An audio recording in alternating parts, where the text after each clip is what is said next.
Hey, beautiful people. Welcome to the Warm Blooded Founders. I am live from Mexico City. I moved here 2 weeks ago. It has been difficult getting settled in, but day at a time, we're making progress. It is really interesting. I was just talking backstage with our guest and with our producer, how in periods of transition, we don't always give ourselves grace. That can be inside of our business, that could be in our personal life. And if you heard that, that is I believe it's called a cohete or a cuente, which is a firework that's used especially during the month of September, as well as a few other months. But it is Mexican Independence Day is this month, and throughout the whole month they celebrate. They're very loud fireworks, and they often scare the shit out of me during the day. But they are very, very historically important as they represent the sound of cannon fire. Which was an incredibly important sensory association with the Mexican liberation.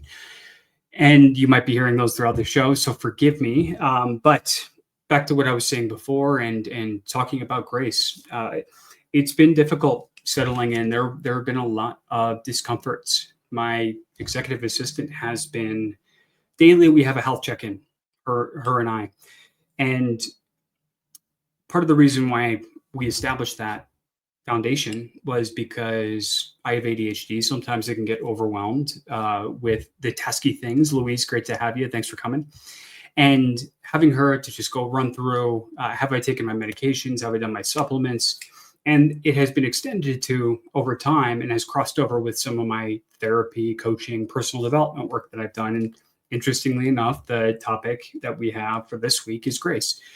And we always end on a type of quote, and these quotes and the discussion topics allow me to reconnect with different values that are important to my foundation and important to what's going on in my life. And that discomfort and the grace that I'm attempting to hold next to that discomfort that exists, it's around my health. Coming here, it takes some time for your body to get used to the food. The water is not filtered out of the tap. We have that as a luxury in the States. And it's something that you don't realize until you have to wash your produce for the first time down here. My finances, people don't like to talk about finances. I don't like to talk about finances, but it's not easy moving. There's a lot going on. I have storage for my stuff in New York. I have stuff, I feel like, throughout family homes in the East Coast. And things are expensive. I run a couple different teams, and, business ebbs and flows, and we have to be able to plan and prepare for that. And I do so with my partner. And again, discomfort, communication, being down here. Hey, Nora, great to see you. My Spanish is a 3 or 4 out of 10. Funnily enough, Nora will tell you that that's true. Nora and I used to work together back in the day. And I found it's really, really difficult to go out. And sometimes I'm filled with anxiety, not always. When I'm here in Latin America, South America on vacation, I find that anxiety isn't as present. But now that I'm here and I'm establishing routines, that communication and the fear of not being able to communicate well is a challenge. So all of these things, and especially that last one, there has been a hidden gem in all of this, which is that discomfort can create an immense amount of presence. We typically have anxiety when we're trying to remove ourselves from discomfort. But often discomfort gives us a signal or an opportunity to be able to lean in. One of the opportunities I've had working on my Spanish so far, and I'm sure in a couple months it'll be much better than it is now, is I'm finding that I'm having to think very, very hard about what I am hearing and then what I'm going to say back in Spanish. And mostly I don't have the words. I don't have the words in English most of the time either, but it's creating in a very intense sense of presence. And often I'm missing that presence, and that's what creates anxiety. That's what can create mistakes, lack of focus, all these different things. So with all that, it is a story share of saying that discomfort can feel uncomfortable, but discomfort is also an opportunity for us to lean in, to create more presence, and to do things in our lives that allow us to make more value or use of the time, energy that we invest into certain things, especially things that are worth investing in, which are usually uncomfortable. So with all that said, welcome to the Warm-Blooded Founders Show. If this is your first time here, where the name has come from is this opposite idea of where there used to be a celebration of cold-blooded CEOs, corporate, transactional, profits over people. This show is about challenging that. I swore at the beginning, you don't really hear people swear much on LinkedIn. You're not supposed to, because we're living in a clean, curated corporate environment. But the reality is that life, business, especially those entrepreneurs out there where those are not two separate things, we're people. It is all life, and emotions ebb and flow, and all of these things happen. So this is an attempt at making content that is intentionally and explicitly human for those out there who are dealing with the roller coaster of everyday business ownership or working inside innovative companies, investing in them, partnering, whatever it is. And the idea of being warm-blooded for me changes based on the episode, but it's all rooted in the same concepts. Today, I'm showing up with vulnerability. The idea around vulnerability is that we can create trust through human connection, and that trust can often underpin business deals. It can help us better lead other people, and it allows us simply to be present and to connect one-on-one with others, where we have the opportunity to learn, to share, and to operate without an agenda. On that note, I'm excited to be present and to connect with our guest tonight. So I'd like to welcome in Ghazenfer. Ghazenfer Mansoor is the CEO of Technology Rivers, a software development firm specializing in AI-powered solutions, SaaS product development, and healthcare technology.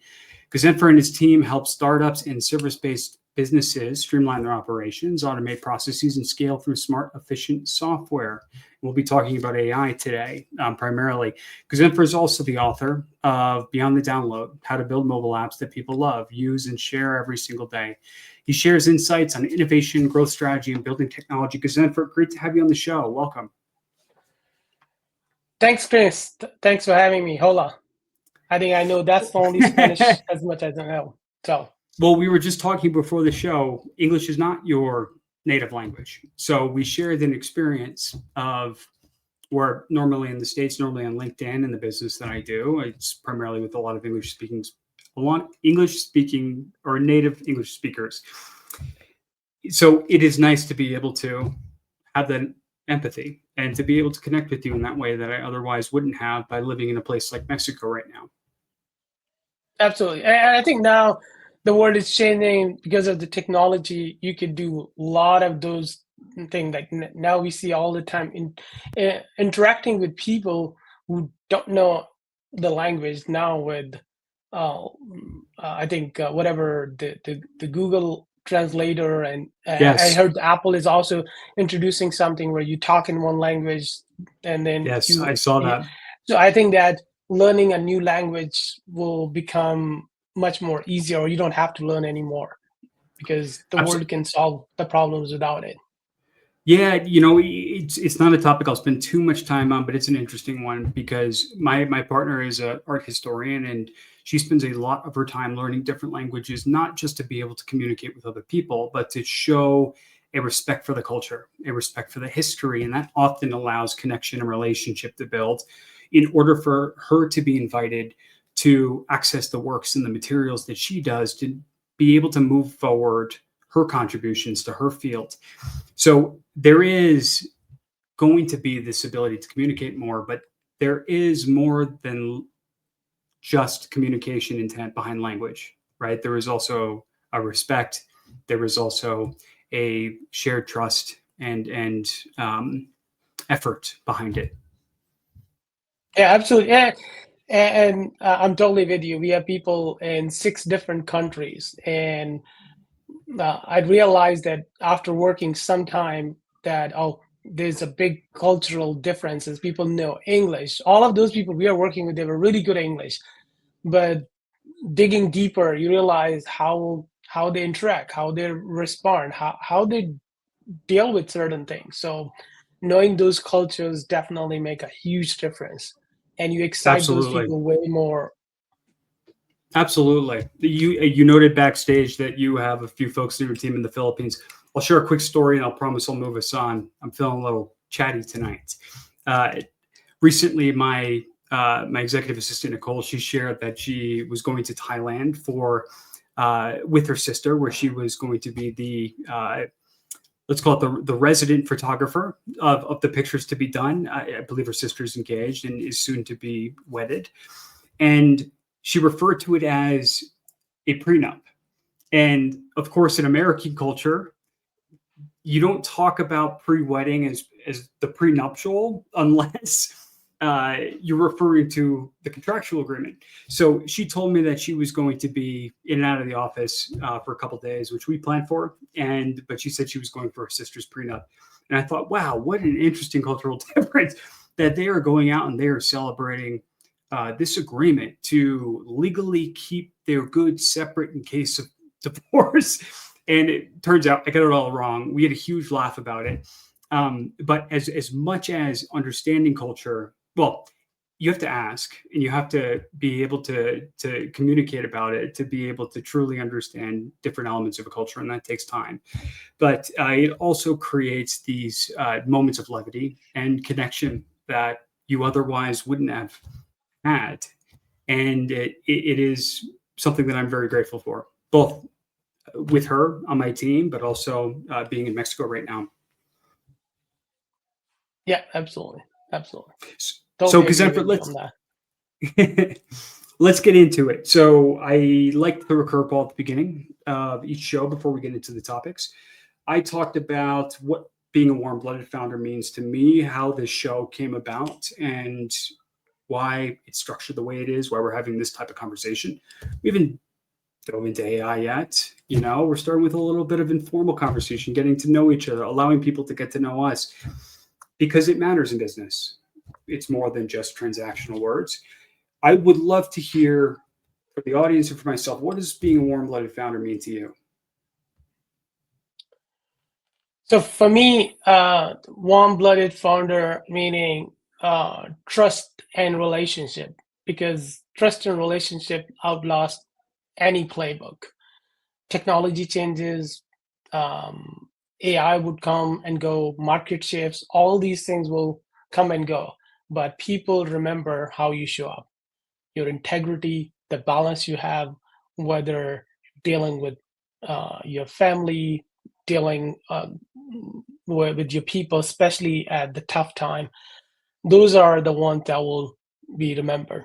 So at the end, your reputation, your relationship, how you make people feel is going to be remembered for long. And those are your real compound interest.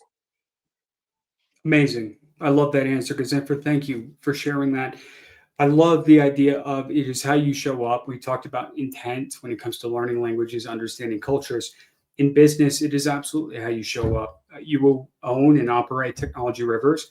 I worked at an agency for a couple of years where I was a managing partner, and a lot of that role was showing up for clients where inevitably there would be problems in projects. It's possible to scope things perfectly.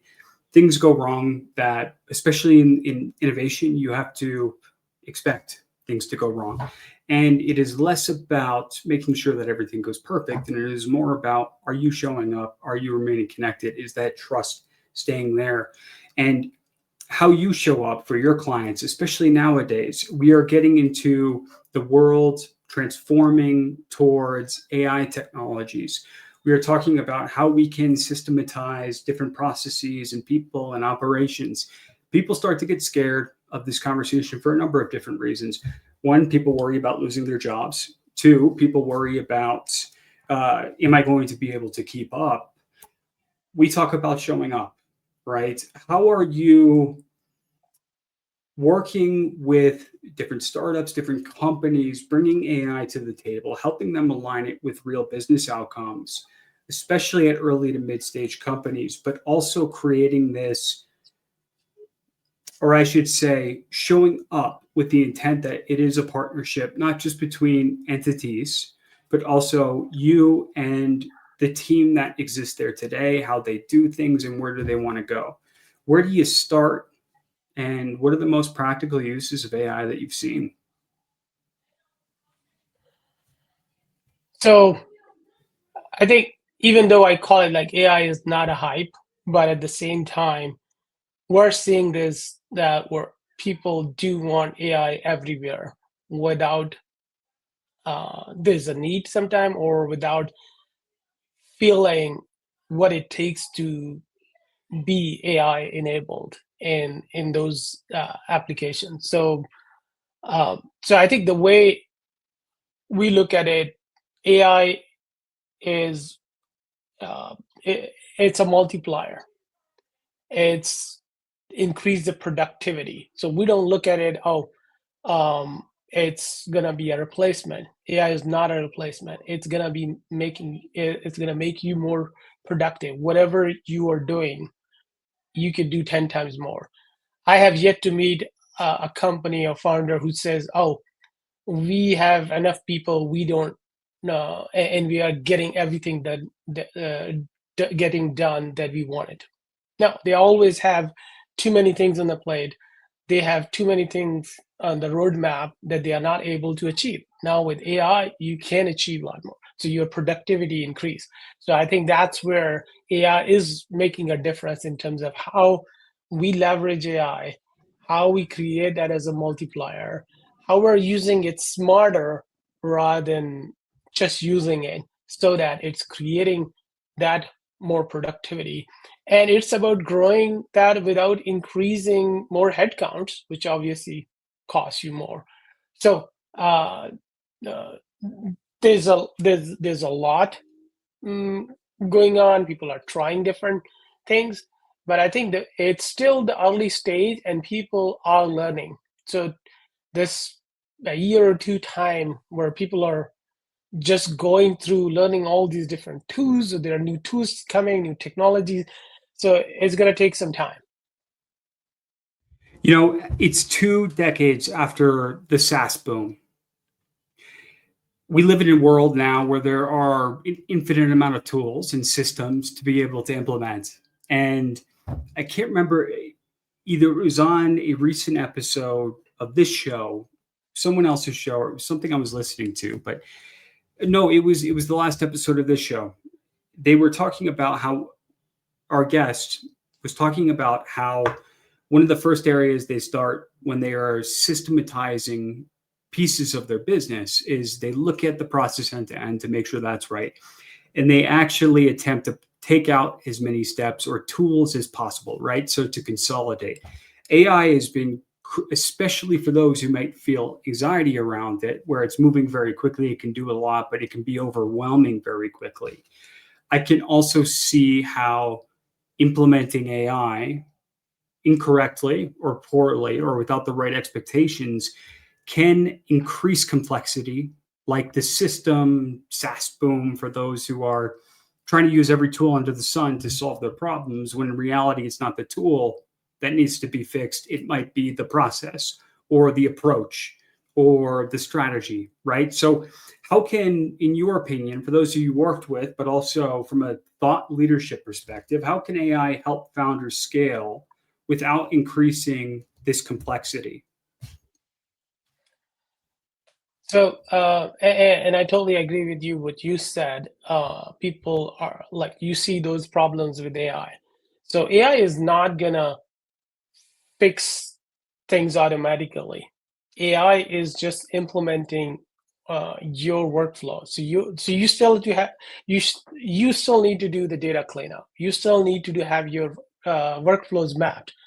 If so, in a computer we have this GIGO, garbage in, garbage out. So it works really well on the AI Yes. side. It actually it shows up. It's better in AI, because in AI you are quickly failing as well, because you try to put in things and you try to do things and you're not getting the results that you wanted. So it's very important that you work on your data. You have to have those processes mapped. You have to have the data governance, like who's gonna do it, what are your policies for those data. So if you are in a regulatory industry, then obviously you have to deal with that data very differently than it is like, oh, it is my just let's say a sales data or some of those. That number may or may not be.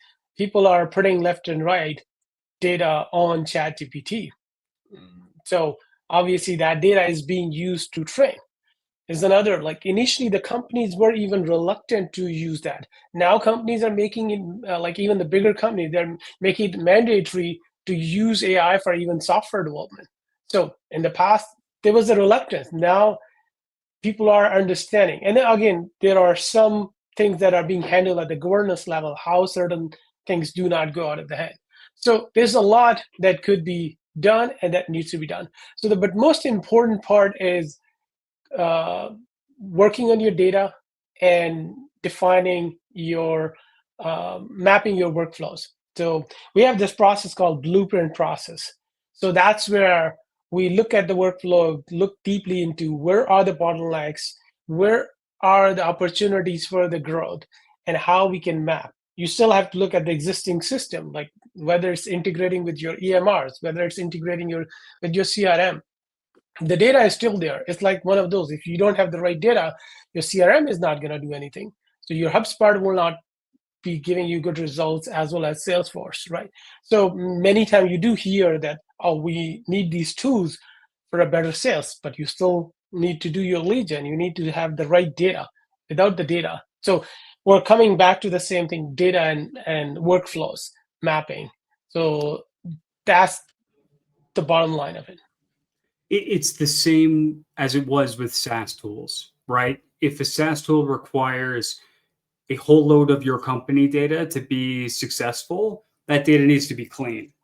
And you need to have a process not just for updating it one time, but for continuing to input the validity of clean data as you go, right? There's the people process, there's the technology systems.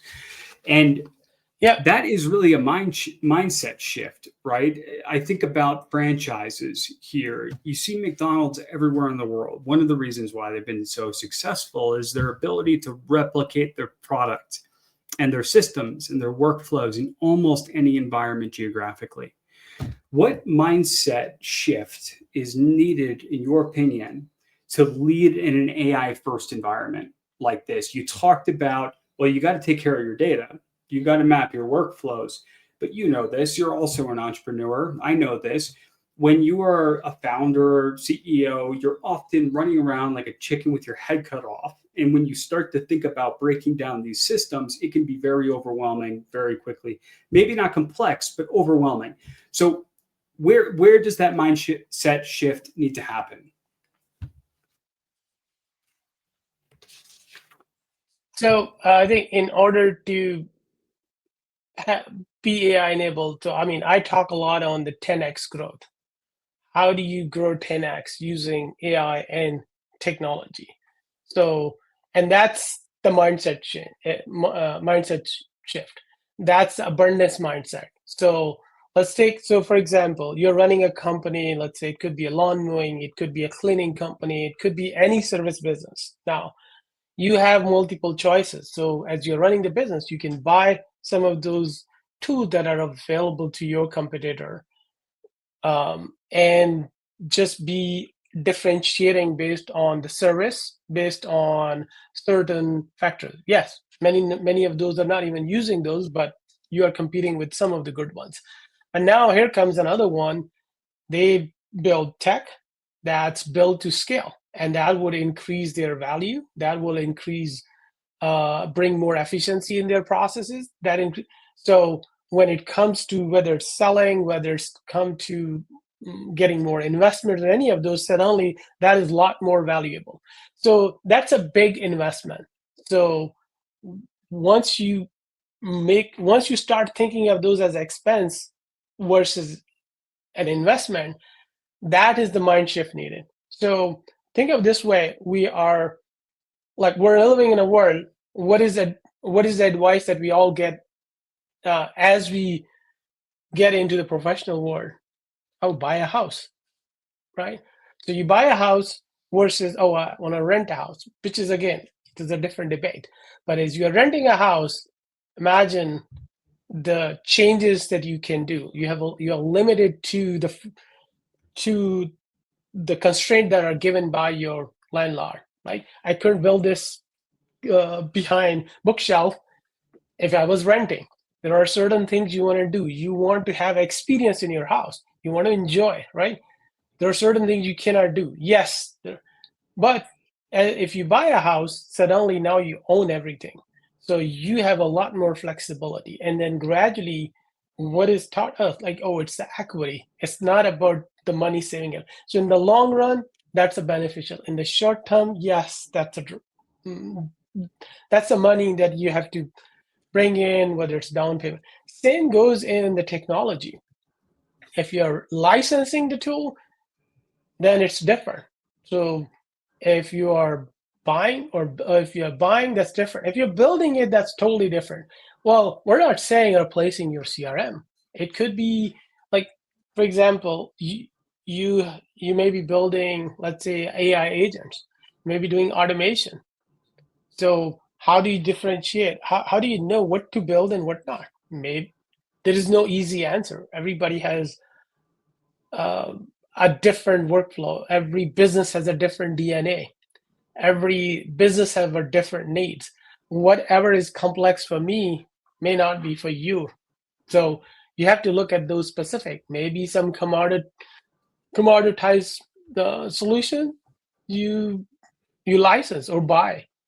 But in some cases, it does make sense to build your own. So so there's no easy answer to any of this. So there's a lot that goes into that conversation in terms of figuring out what are your long-term goals for the business.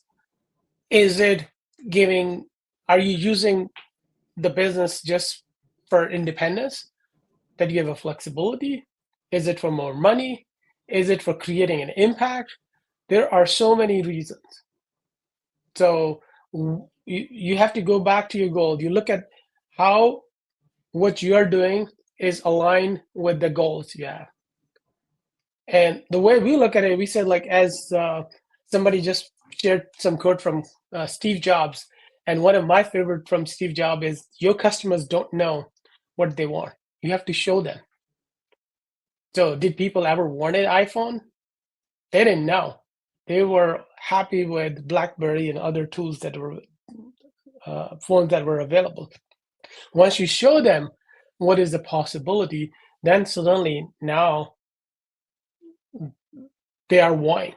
So I think it's the same thing in how you build the technology and own it. Many of them are not aware. You made a really good point at the start of this, which was people are still learning, right? What these tools are, how we use them, what tools are going to bubble up to the top, and therefore what should you start investing in when it comes to your technology stack. But you made another point, which is, and this is often where we start when we're working with founders at our firm Exegy Partners. What are your goals, right? How difficult is it from an agency perspective or a development firm perspective to work with people who do not know what their goals are or do not know what their values are? It makes it then very difficult to decide, what should our strategy be? Should we buy or should we rent? And you're right. You do have to, from your perspective, Technology Rivers, you have to approach every situation from a, what does this business want and need? And that is why people pay you to develop something that is aligned, let's call it custom, to their business model, right? That is why consultants exist. If you could buy every product off the shelf, if it was really easy to customize it to your business, service firms wouldn't exist. And it's not like that. Steve Jobs showed people the iPhone. What people have done with the iPhone since has required an immense amount of stakeholders. It was a foundational technology. It absolutely pushed the world forward, just like AI is. But there is a push and pull of innovation towards chaos and pull back towards use case. And to your point, again, having that strategy very clear. I saw Nina's comment, strategy is key. Couldn't agree more. If you want to invest in something that's going to scale long-term towards your goals, and you might even decide that your strategy is, we're going to run 10 development sprints and we're going to attempt to try different AI tools in our stack for these 5 different use cases. And we're going to find out at the end of that which one is best. So working with experts like you, of course, is going to ease that process. Now we're moving towards this conversation of, and just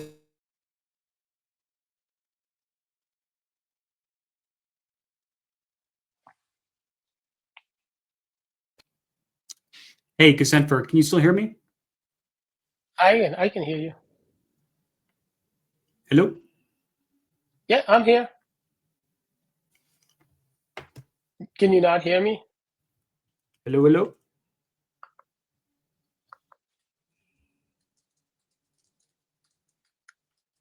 We have a little technical issue. Can you hear us, Chris? You did cut out a little bit. Jesse, can you hear me? I hear you. Do you hear me, Ghazenfer? I can hear you. You're good. You're Okay. good. I can hear you. I believe my Oh, we're video back. might be cutting in and out. We'll keep talking as if All it's right. the old days. No, right? This is the human aspect of live production, right? It's why we're putting ourselves out there. It's not always going to be perfect. It might about 10x. We're moving from the conversation of building to now the strategy of, well, how do we scale this? You've spent a lot of time with your team and with a number of different companies working in SaaS products, mobile apps, and you've seen what works, you've seen what doesn't. I've spent almost my entire career in product at startups, and I also did a stint at Verizon. So I can speak this language, but let's simplify it down for those who may be less technical. What is your framework for growing SaaS, for growing apps, whether it's mobile or web, for grow? Thank you, Gary. Appreciate the shout. I saw the buffering on my video. What is your framework for growing SaaS and mobile apps effectively? Is it just the technology, or where do you start? It goes back to the same strategy. You need to figure out what exactly are you trying to solve. One of the common challenges what I've seen, people are going after features, and which is not a new Yes. thing that you hear even like 20 years ago. People were still the mobile people are chasing downloads. Oh, how many downloads we get? Yes. It's not about download, it's about activation, it's about retention. And in order to retain people, you need to do ongoing things. You have to continuously keep them engaged. You have to excite them. Why do you go on TikTok every day? That's an addiction. Why do you go on Facebook every day or LinkedIn? So there are content, there is something there that excites you, that you're there for hours. So your whatever the business you're trying to get in, so you have to look at how do you retain your users? How do you find them? How do you retain them? How do you keep them engaged? And how do you grow them? Because all of these factors are important in. So you build the app and then nobody is using it. So that's why I even named the book Beyond the Download: How to Build Apps That People Use, Share, and Love Every Day. So if they're not sharing every day, if they're not loving it, then it's just gonna be another download. I can't even count the number of apps on my phone. So same challenges on whether it's a SaaS, whether it's um, uh, it's an app, or even now AI agents or any automation you're doing. You have to solve a very specific problem. What we recommend people, start small. We don't recommend any, let's say even MVP, more than 2 to 3 months. So no matter how big project is, we try, even if we're not able to convince the customer that, oh, you should, like the MVP should be small, even if it's a 6 month or if it's really big, we still break it down into a soft launch, have a small one. So the smaller your MVP, the better it is. You want to put in front of the customer. How many times, oh, my baby is, nobody says it's ugly. My baby is lovely. So you build something, only you use it, Other people are not finding it valuable. So you have to put it in front of your customer. The sooner you get in front of the customer, the sooner you have a feedback from your customer. So feedback loop is very important. Then you will be able to build something, grow. And how many times we have seen that you start with one idea, you ended up with a total different idea because your customers are requesting different things. So customer discovery, finding the product market fit is key. So you start with, so in our business, we have this process called blueprint process.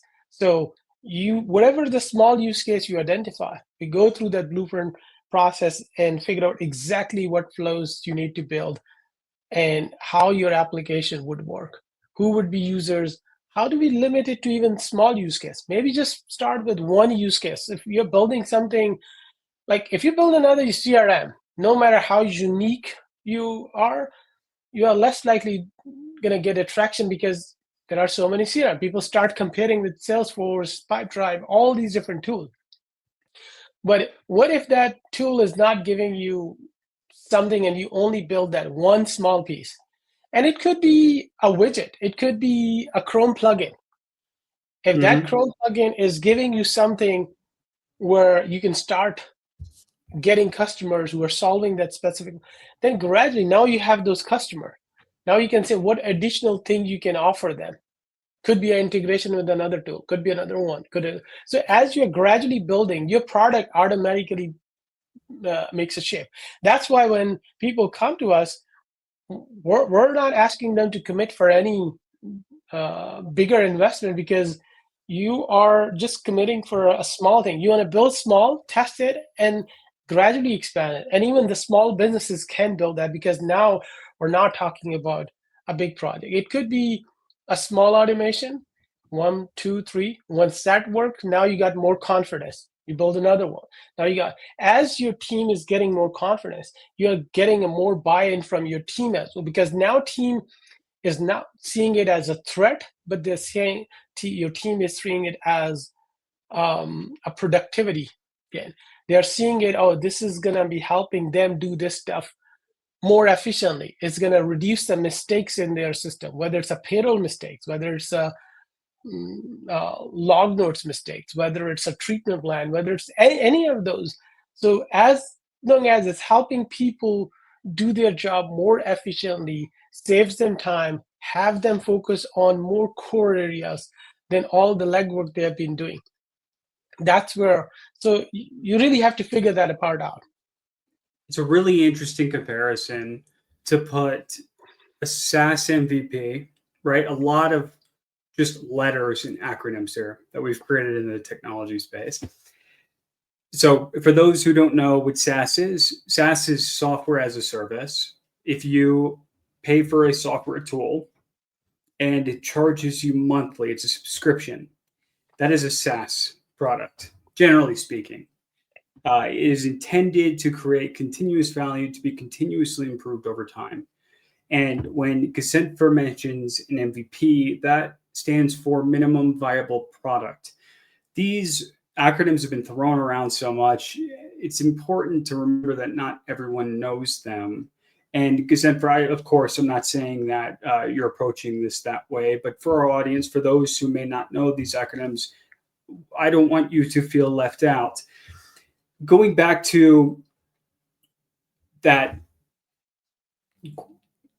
comparison between the two, it is very different. As someone who's spent an entire career in product, specifically on the innovation and go-to-market side, right? So launching things to market for the first time, or going from 0 to 1 to 10. That was my sweet spot, still is. There is so much conflict. You have to have a very unique skill set to intersect what is commercial demands, often the pressure you're getting from sales, how that intersects with marketing, how you are talking about the product externally and how that connects with sales again, as well as to be able to translate that into technological requirements and user experience requirements that are going to fulfill whatever those needs are. If you've never done that process before, it can be really, really challenging. When you see the final output, it looks impressive, but it is very much a line item breakdown of things that need to be done in order to satisfy what the user's condition is going to need or be at a certain point in time in their journey of their day and how your product fits into it. And it could be multiple times a day. But this thought of picking these AI use cases, systematizing them, and working your way down. You mentioned looking at them as an investment. How much is that costing me, the business, someone else today? Or how much value could I gain, time back, money, whatever it is, from systematizing this with AI? It's exactly the same with an MVP, where I've worked with, sales teams want every feature, technical teams want every feature. They're different features, but in the middle, you are trying to dissect what are the use cases, just like in the AI parallel, that right now are not solved and they cost the most amount of money, or we could create the most value, or both. And so I would love for you to expand. We talked a bit about the commercial side, right? Features. I've worked in product long enough to know that technical founders, they run into issues, but they're different issues. I'd love to hear your take on that side of the coin. And I know you're a technical guy, so I'm not coming at you with this.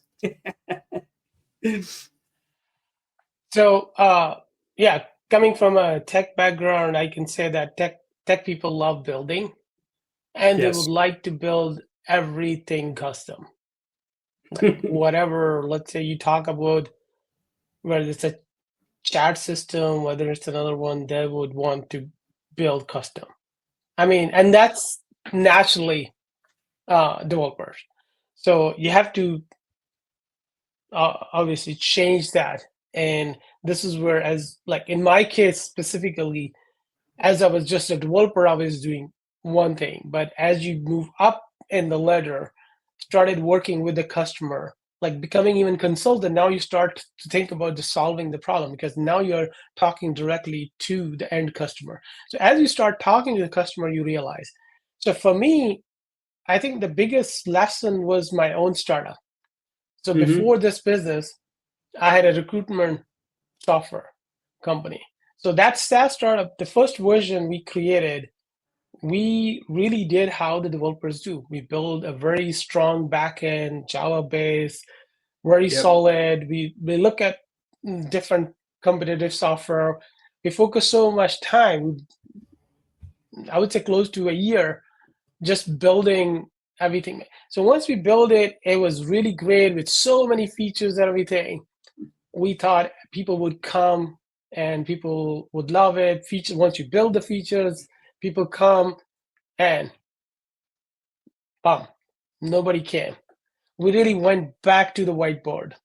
That's where we did all the UX exercise. We went back to figuring out who our customers are, who are we targeting? Because even in the recruitment stage, there are so many. Are the staffing companies? Are those internal hiring companies? Are those consulting companies? Are you solving one problem versus other? So there are so many use cases. So we started going, so we went back to the whiteboard, redid everything, we built the product, then we started getting customers.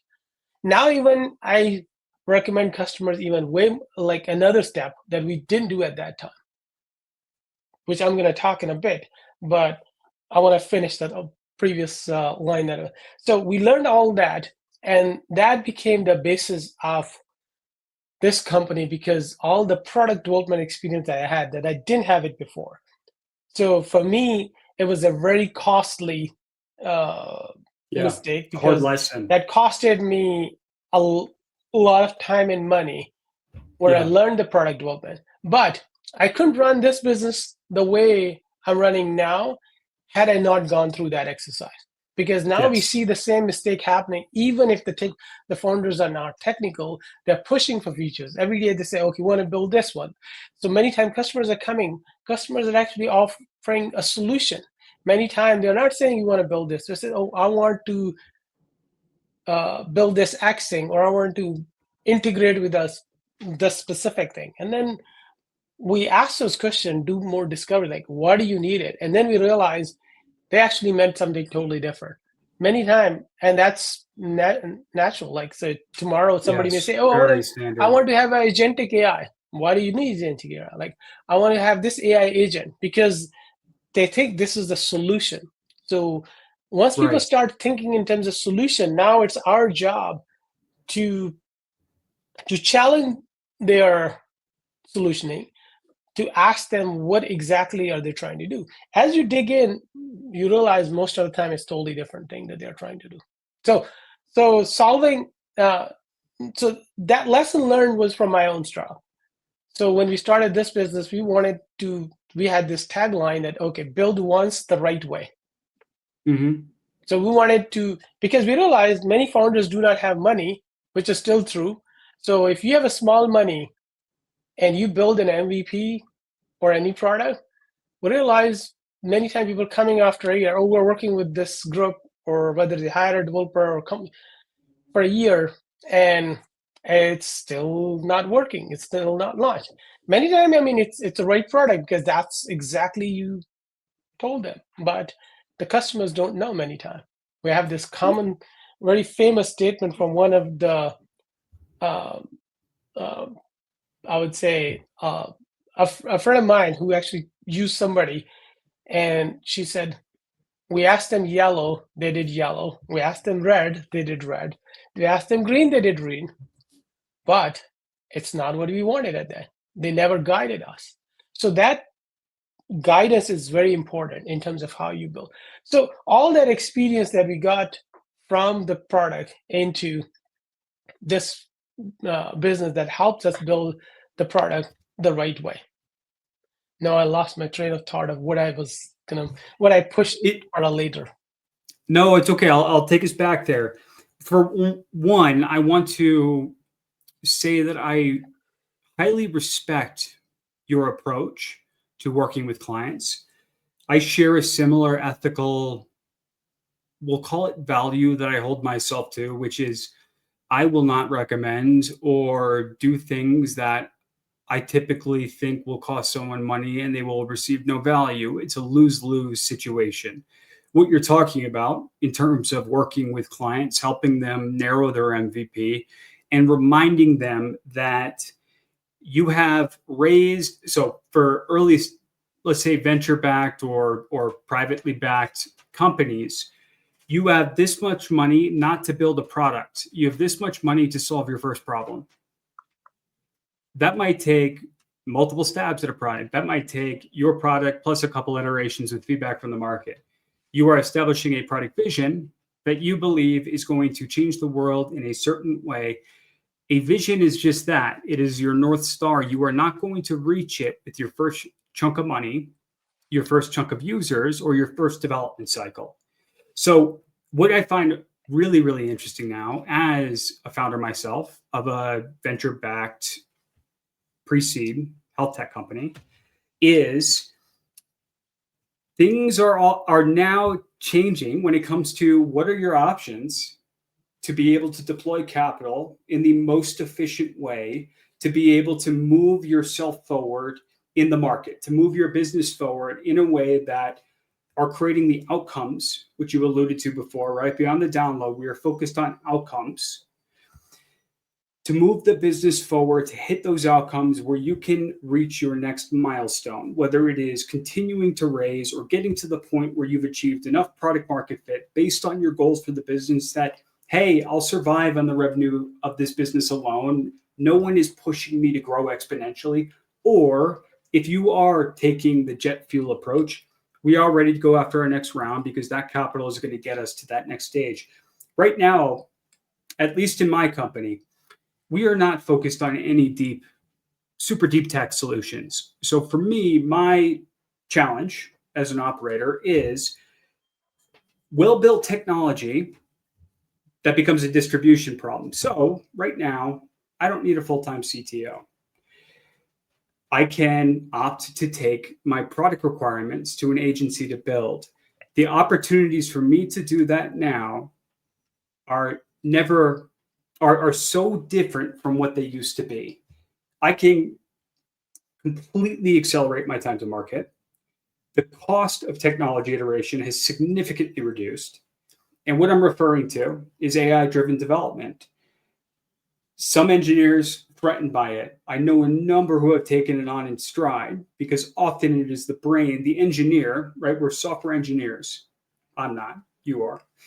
Software engineers, you take the product requirement, the user story. For instance, as a founder, I want to automate my financial operations because I hate doing that as part of my month. Software engineer, I'm going to take that problem and figure out the best stack of technology, the best way to configure it in order to solve that problem. AI-driven development is changing the game for how quickly you can iterate through that.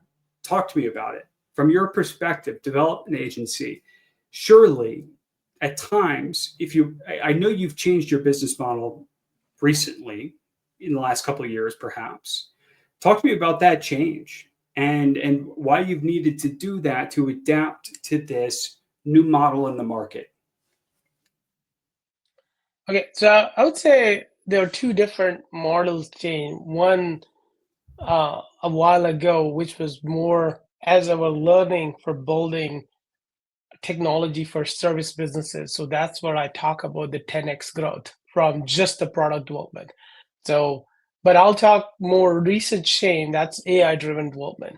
So we started doing AI-driven development, I'd say a few months ago, and that changed a lot.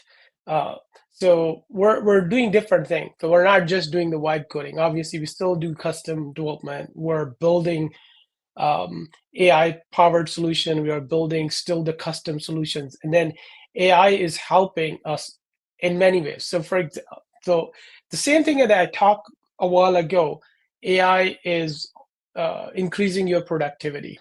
It's 10x your productivity. It's multiplier. So how we are doing it? So we use different tools. So for example, now we can quickly write the test cases for the application. We can refactor the code more quickly. We can look at the code coverage. The test cases that testers were writing previously were taking time. Now you can do much faster.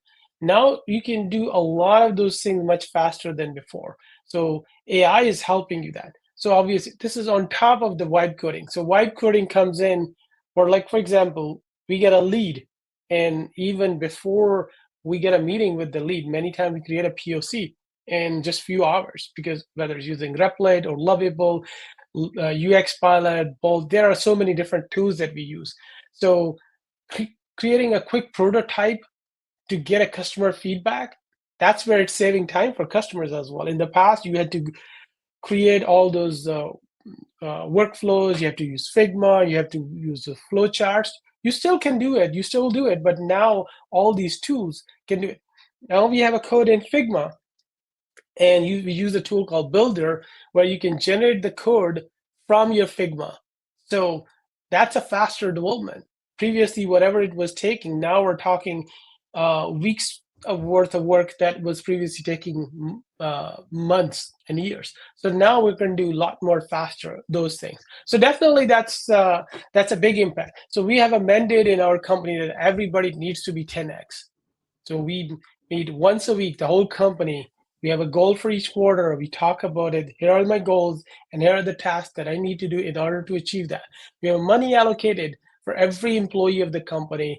They can buy any tool, but they need to show the productivity. So obviously, all that is passed to the customer, because if you're doing things faster, now you're doing it much cheaper and a lot more work for the same customer. So, and that's a lot of learning, and it's exciting for the employees as well, because now they have access to funds, they can experiment a lot of those things, and they are achieving a lot more than in the past. So the non-developers can do really even a lot of that development related or AI related work, and that's increasing everybody's productivity. You're absolutely right. I mean, the changes and the promise of those changes are absolutely incredible. You have done, I'm sure, a hell of a lot of learning in the last 6 to 12 months around these tools, approaches, processes. What approaches are you finding to be the most impactful today when you are approaching AI-driven development versus, well, let me phrase it a different way. What do you wish you knew for those out there who haven't started integration with AI-driven development or want to? What do you wish you knew at the beginning of that process that you've learned in the last 6 to 12 months? I think I wish I knew these things sooner, because you could achieve a lot of those things much faster Yeah. than before. Because So in a just getting over traditional the way, anxiety and getting your hands dirty. yeah, yeah. So in a traditional way, you're like, developers write code. With AI, now you co-create with AI and optimize your code, do the test coverage, everything. So you're writing a better code. One of the things that I probably have mentioned earlier, like, a big amount of our work is fixing broken projects. So as I was talking about, like, learning the mistake that we did ourselves, and as we were started working with other customers, we uh, this is a common where people come because of the existing problem, and there's a big list of reasons why. It's not always developers' fault. It's not always the founder's fault. It's a combination of many different things. Many times it's not just anybody's fault. It is a problem. But fixing those broken projects, now feel like those mistakes will be less, should be less. But what is missing is, it's still not going to be solving your problem, because at the end, it's still the strategy. It's about what needs to be built. Those things going to be staying the same. That's not changing. What do you want to build?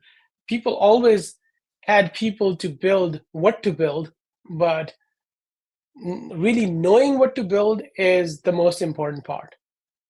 And that's, as you're talking to AI, whether for any of your regular administrative work, for sales, for marketing, for any of those, how important is prompting? If you know, how do you articulate things? So if the developer cannot articulate, obviously you're not going to get the right output. So solutioning people, the product people, all those are going to create those differentiator. So it's about how we hire people, who do we hire, and how do we address certain things. So our approach And of the project from start to end has changed. unfortunately, you and I are going to need a whole another episode to talk about how you hire and the team shape and all those things. So we'll save that for another day. We'll finish, as we're running out of time, we will finish on one more question, which is an actionable step for those listening today. And I've soaked in all this incredible knowledge that you've shared. Where should founders start if they want to modernize their tech stack with AI? Is it the strategy that you talked about, what you want to build, or is there something else? I would say it's different for everybody, but so I would start with auditing where you're spending your time. What are your bottlenecks? Where are you spending the most time? And then going from there, start small, pick one use case, one small use case. Many times, even you are solving your non-product related problem, because that will open more time for you. So it does not always have to be just solving that product problem. But yeah, audit your time, start with one process, automate that, and then with one small win, you will get more excited and you will have a momentum. If you I fail on love the it. first one, you're gonna just step back. Oh, it's not the right thing for me. And our goal is to fail. People say fail big, fail fast. All that's true. But the reality is right now, you want to fail small. You want to take this advice and you want to go start and get your hands dirty, right? You want to see what these capabilities are, because you don't want to make a tens, hundreds, even $1 million investment in something that is going to need to be rebuilt because you didn't fully understand why or what you were building. So, Ghazenfer, thank you so much for coming on the show. It's been such a pleasure to have you here.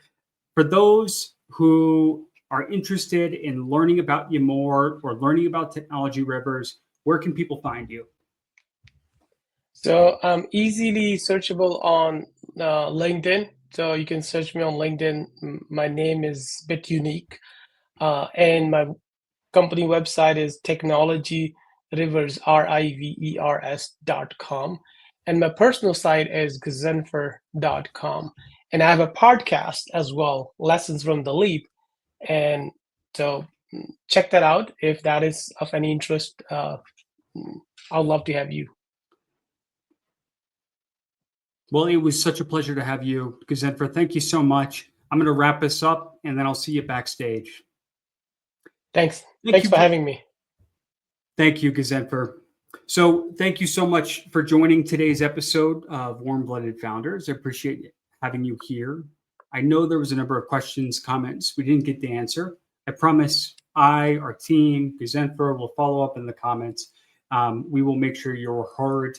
And Jesse has been bringing them up during the show, so they'll be captured in the video. Thank you so much for everyone, for commenting, for engaging, for being a part of this conversation. If you are interested in topics like this, if you are a founder who is exploring or interested or actively designing your exit from day-to-day operations, whether it is to free up time in your life, to spend that time and energy on more important parts of your business, whether it is to prepare your business for scale or prepare it for exit, go check out Exegy Partners. Exegy Partners is a firm that I helped to start last year. It has grown. We have 3 wonderful founding partners alongside me, and each of us come with a very unique background, specifically brought together to help founders get over these challenges associated with scale. There's a lot of advice. There's not a lot of hands-on help. Go check out the page, follow us, reach out if you're interested. If that resonates, reach out to me directly on LinkedIn, reach out to Exegy Partners via our website, exegy.co, or go to the LinkedIn page, drop a comment on our posts, engage with us. It's great to have you, even to be a part of the community. Even if you don't need our help, you being there allows other people to coexist, to ask the same questions, to explore the same problems, and to find solutions with each other. Thank you so much again for joining us today. I am your host, Chris Sharrock. Stay warm-blooded. We'll see you next time.